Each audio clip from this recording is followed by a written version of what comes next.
The 20 universities, a number of them being international ones, all bring a kind of specific point of view.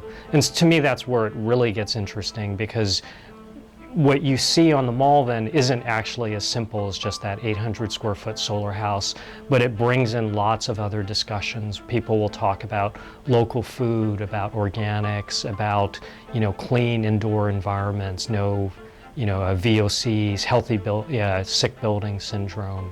So those sort of things are really, the competition becomes a kind of vehicle which we can talk about much larger and broader issues as well.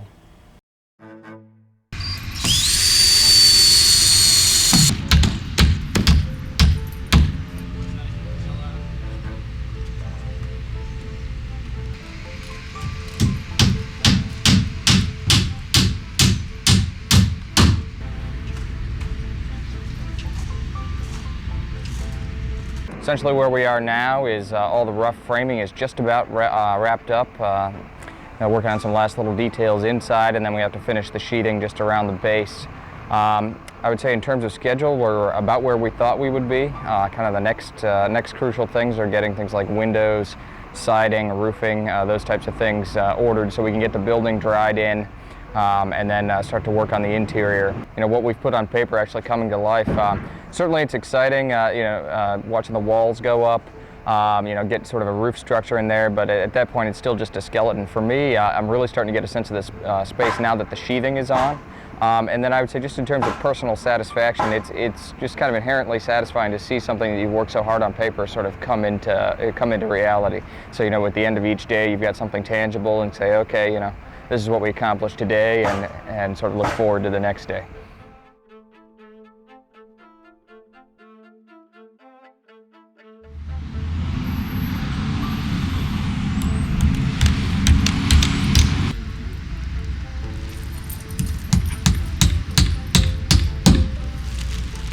What we're working on right now is the house rat, and as you can sort of see it behind me here, and basically what that does is it's one of your protection against water in the wall, but it's still a breathable membrane such that any water vapor that is trapped can still escape.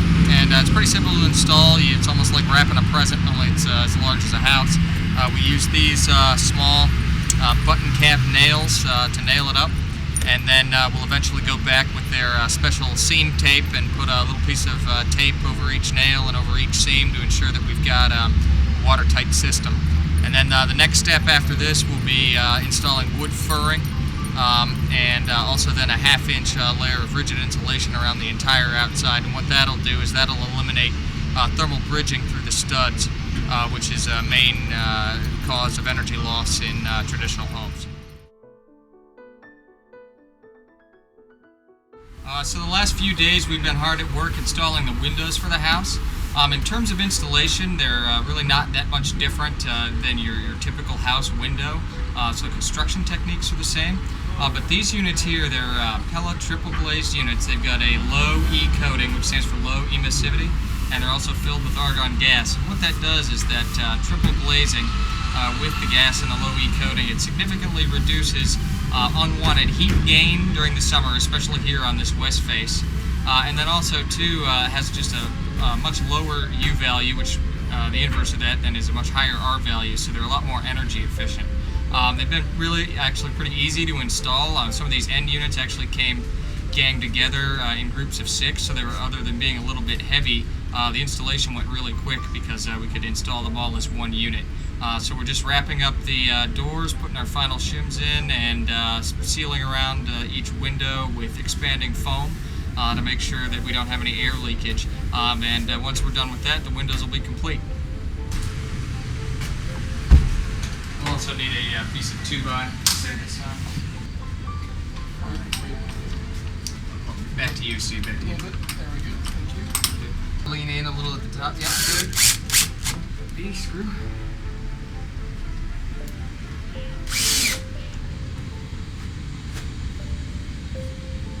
Pretty good.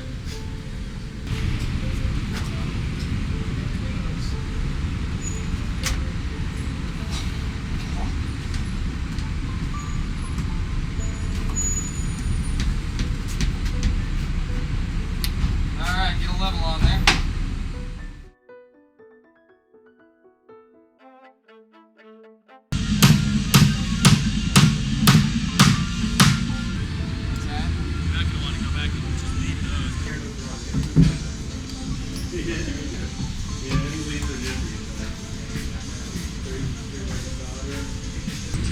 Siding that came out, as you can see down here, the condition that it was in, you know, it's weathered and worn on all edges. So what we've had to do is go back and, with a special tool, get a straight edge that we can use to run through the table saw, which allowed us to get even increments where it's smooth on this side and on this side. Still keep the face weathered, which allowed us to put it on the side of the house. Kind of even strips. We have 3-inch, 4-inch, and 5-inch, which helps give kind of patchwork look. And then once the field is up, it actually looks really sharp. Deploying the barn siding allowed us to relate back to the kind of agricultural heritage of Ohio, and the weathered skin of it really kind of speaks to that. Obviously, the material itself is coming from a barn that once existed, and we're also deploying it in a way that it's kind of referencing the way the barns were made in a modern sort of way, or minimal sort of way, where, you know, the slats still find themselves kind of in that that's similar orientation that you might find in a barn, but also the way in which barns are constructed. We're kind of flattening that detail, where you would normally have, you know, your slat condition, and then you might have a kind of a third piece that finds itself overlapping the joints. And in some cases, like the tobacco barns, they'll find operable portions where the slats open up and allow for the kind of air to move through as the tobacco cures.